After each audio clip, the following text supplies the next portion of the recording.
Assalamualaikum warahmatullahi wabarakatuh. Hai, perkenalkan nama saya Dian. Saya berada di Majalengka, Jawa Barat. Cerita ini terjadi di tempat asal saya, di desa saya, di Lampung, sekitar bulan November tahun 2013. Jadi, saya akan menceritakan cerita ini dari 4 sudut pandang. Saya, Asep, Adi, dan Ganda. Ganda ini nama samaran ya. Jadi ceritanya, saya masih ingat banget. Waktu itu malam Sabtu, saya dan teman saya yang namanya Asep itu selesai sholat isya di musola. Nah, biasanya sehabis sholat isya itu banyak anak muda yang nongkrong di depan musola di pinggir jalan. Nah, kita ambil garis tengahnya itu pinggir jalan ya. Jadi musolahnya itu, letak musolahnya itu ada di barat jalan. Nah, jalan ini itu dari selatan mengarah ke utara dan sebaliknya. Yang saya maksud jalan ini jalan raya ya, jalan aspal. Nah, saya jelaskan sedikit tentang musola ini. Jadi musola ini ada di sebelah barat jalan ya. Dan musola ini halamannya sampai ke jalan raya. Dari musola ke jalan raya itu sekitar 10 meter. Di sebelah kiri itu ada rumah warga, dan di sebelah kanan musola itu ada jalan sawah, jalan tanah yang menuju ke sawah.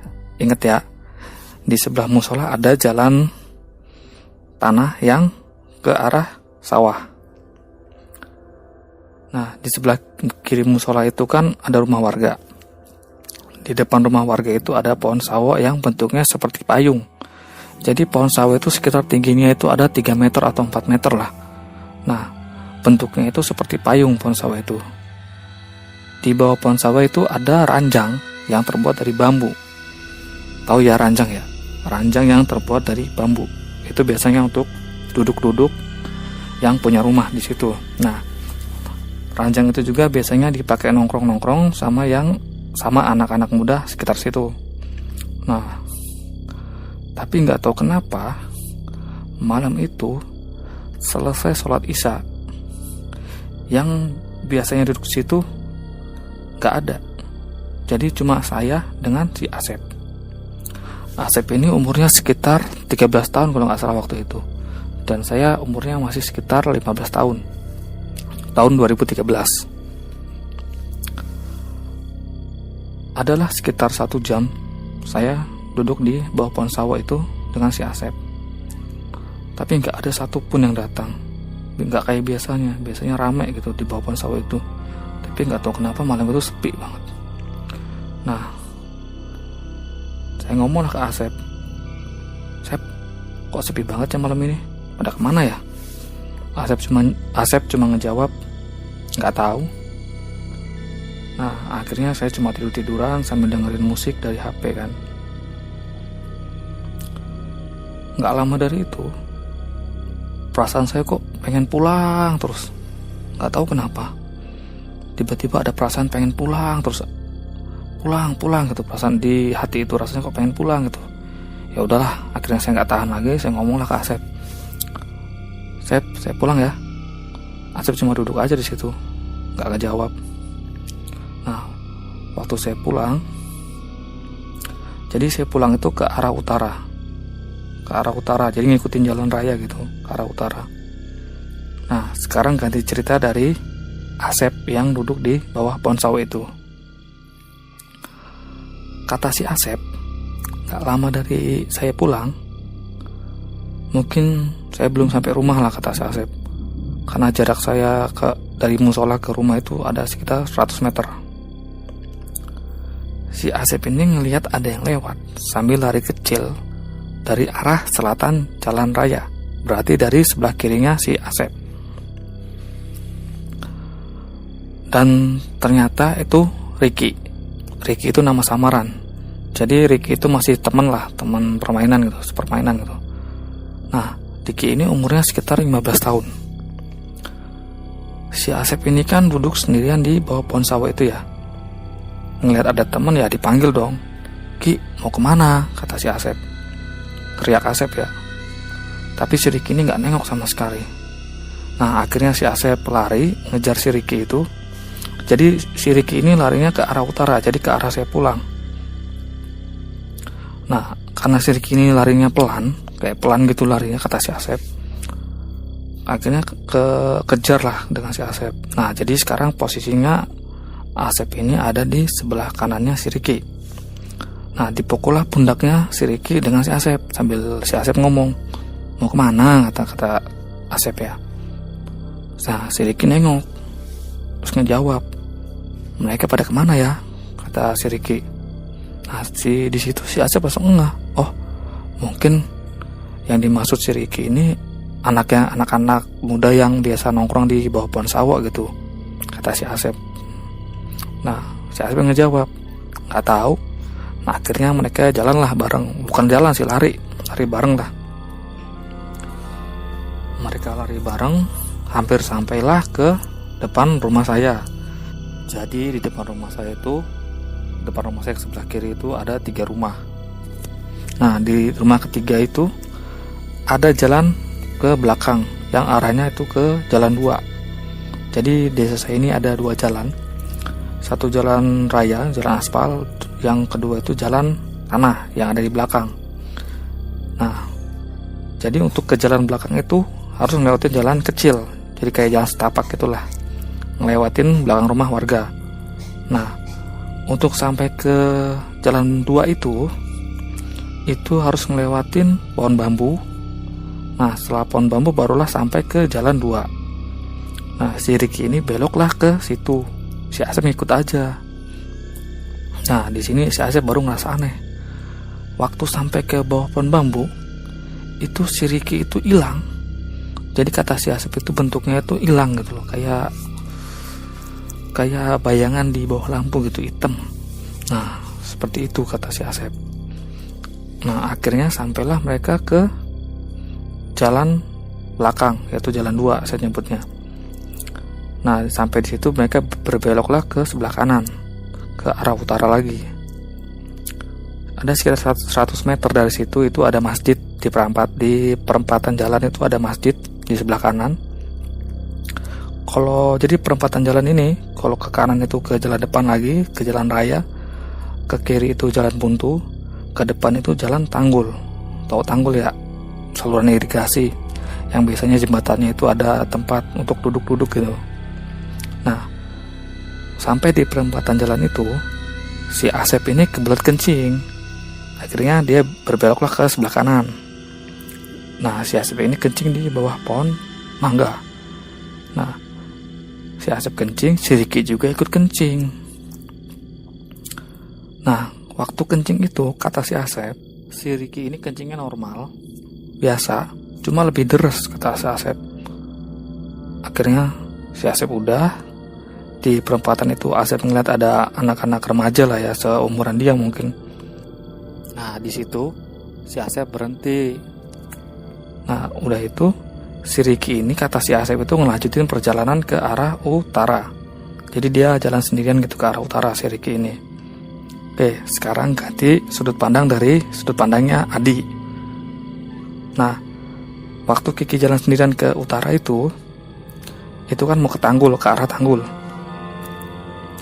Nah di tanggul itu ternyata ada Adi dengan anak muda yang biasa nongkrong di bawah pohon sawo itu. Jadi anak-anak muda yang biasanya nongkrong di bawah pohon sawo itu ternyata sekarang nongkrong di tanggul, di jembatan tanggul itu.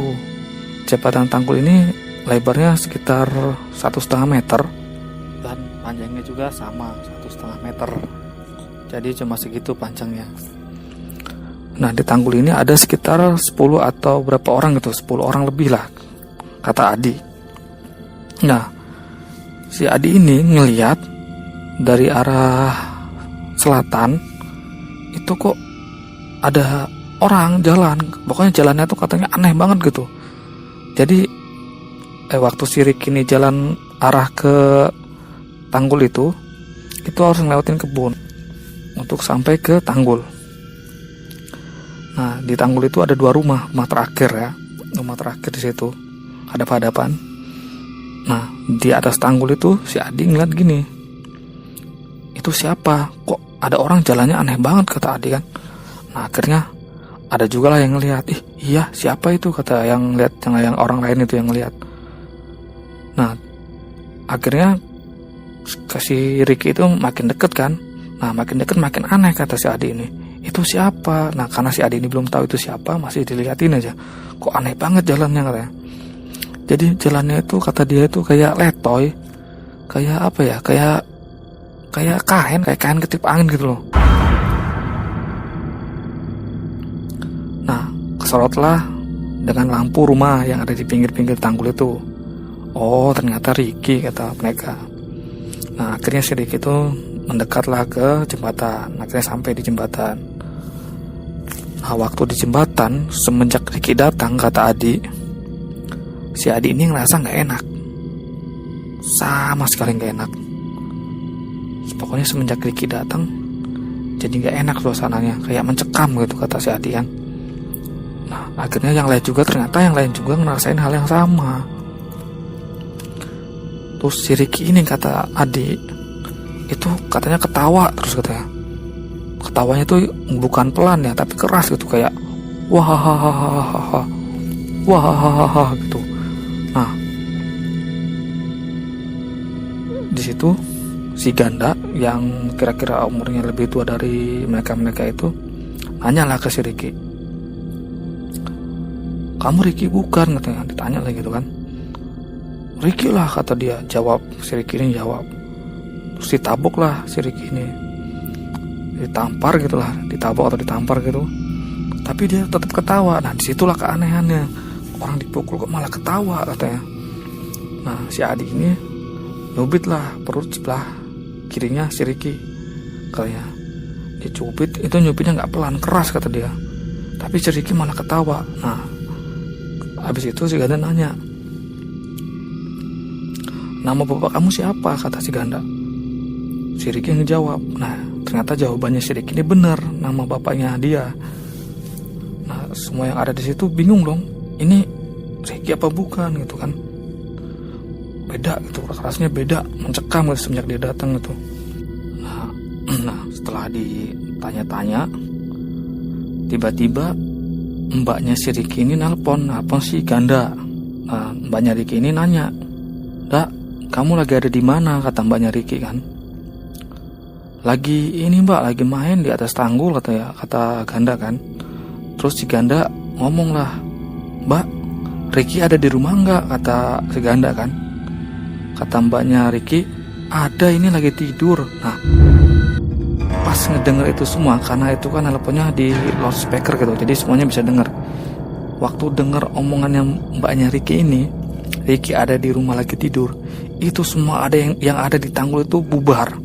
Jadi masing-masing itu pencar gitu, larinya itu pencar gitu. Ada yang ke selatan, ada yang ke utara gitu. Pokoknya lari ngindarin si Ricky ini.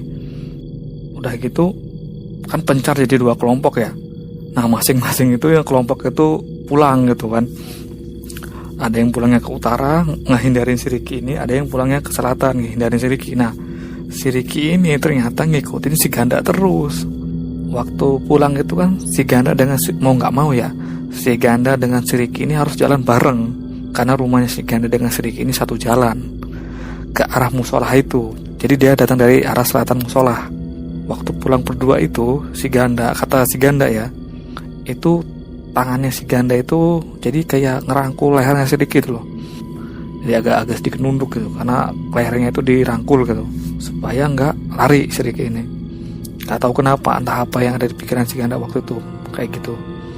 Nah sampailah hampir ke depan musola. Jadi yang di awal tadi saya bilang di kanan musola itu ada jalan tanah yang ke arah sawah itu. Nah sampailah di pertengahan jalan itu. Nah pertengahan jalannya itu si Ricky ini kepalanya katanya muter, jadi kayak muter, akhirnya kan licin tuh, nggak kerangkul lagi. Nah akhirnya waktu kepalanya muter lepas, jadi si Ricky ini lari ke belakang si Ganda, terus lari ke sebelah kanan si Ganda. Si Ganda otomatis nengok ke sebelah kanan. Waktu si Ganda nengok ke sebelah kanan, si Ricky lari lagi ke sebelah kiri. Nah ke sebelah kiri itu si Ricky lari ke arah jalan ke sawah itu yang ada di samping musola. Nah, waktu si Ricky ini lari ke arah sawah itu, si Ganda ngomong, teriak maksudnya. Teriak. "Woi, mau kemana?" kata si Ganda kan. Si Ricky ngejawab dari kejauhan itu, "Mau pulang," kata si Ricky yang lagi lari itu. "Rumah kami itu di sana, bukan ke situ," kata si Ganda kan. Udah, si Ricky diem aja, lari lurus sampai akhirnya hilang di kegelapan. Nah, si Ganda karena dia entah nggak tahu kenapa dia mungkin kaget ya. Jadi si Ganda ini langsung lari ke rumahnya Ricky. Di rumahnya Ricky itu dari musola itu ada sekitar 50 meter. Si Ganda lari dan sampailah ke rumahnya si Ricky. Setelah sampai di rumah si Ricky itu, si Ganda ini langsung lari ke kamarnya si Ricky, dan di situ benar-benar si Ganda kaget karena si Ricky ini benar-benar tidur. Si Ricky ini tidur, karena si Ganda kaget, si Ricky lagi tidur, dibangunin lah si Ricky. "Ki, bangun Ki, bangun," katanya. "Bangun." Nah, si Ricky bingung dong. "Apa sih Mas, ganggu aja orang lagi tidur," kata si Ricky kan. "Kamu Ricky bukan," kata si Ganda. Si Ganda nanya lagi, "Kamu Ricky bukan?" "Apa sih Mas?" kata si Ricky kan bingung kan. Nah, akhirnya si Ricky udah sadar. Diceritain lah cerita kalau tadi si Ganda ini ketemu si Ricky di tempat tongkrongan gitu, di tempat main gitu. Nah, si Ricky bingung. Dia itu, jadi si Ricky ini tidur itu sebelum maghrib, kata dia itu. Nah, dibangunin jam sekitar 10 malam sama si Ganda ini. Jadi dari sore sampai malam itu, sampai dibangunin si Ganda itu, dia tuh tidur, benar-benar tidur. Nah, sekarang yang jadi pertanyaan, kalau si Ricky tidur di rumah dari sore, yang keluyuran sehabis isya itu siapa? Gitu. Dan kenapa pulangnya juga ke arah sawah? Belum selesai ini cerita. Beberapa hari kemudian saya ketemu Ricky yang asli, karena saya kemarin-kemarin dengar cerita ini dari anak-anak itulah yang biasa-biasa nongkrong gitu kan, karena cerita ini waktu itu benar-benar di kalangan yang anak-anak nongkrong itu ya booming gitu, kayak viral gitulah, booming gitu ceritanya ini. Saya tanyalah dengan si Ricky, "Kamu emang waktu sore itu beneran tidur?" Saya tanya ke Ricky asli ya. "Iya," katanya. "Lah terus apa nggak ngerasa ada yang aneh gitu?" Saya tanya kayak gitu ke si Ricky. "Ya ngomongnya nggak ada," katanya. "Waktu siang kemana?" Saya gitu kan. Saya tanya kayak gitu. Nah, dia baru ingat waktu siangnya itu, sebelum kejadian itu, siangnya itu dia itu nyari belut di kebun karet. Jadi di kebun karet itu ada kayak rawa. Nah, si Ricky ini nyari belut di situ sama anak-anak yang nongkrong itu, yang nongkrong malam itu. Nah, si Ricky ini kencing di bawah pohon rambutan, kata si Ricky itu. Kencing sembarangan lah gitu pokoknya di bawah pohon rambutan. Oke, itu aja cerita dari saya. Mohon maaf jika cerita ini kurang jelas karena memang saya lemah dalam komunikasi. Terima kasih. Wassalamualaikum warahmatullahi wabarakatuh.